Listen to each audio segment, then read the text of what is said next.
How to delete an FTP user account from cPanel. Log into your cPanel account and you will be on this page.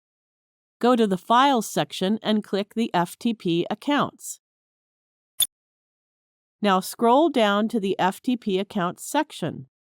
Here, locate the FTP account which you wish to delete. Then click on the Delete option given in the same row of that particular FTP account. Do not use the Delete the user's home directory option. Otherwise, the data inside your FTP user account will also be deleted. It will be unrecoverable until you restore it with a backup. Now, click the Delete button to confirm it. The selected FTP account has been removed from the list. Thank you for watching.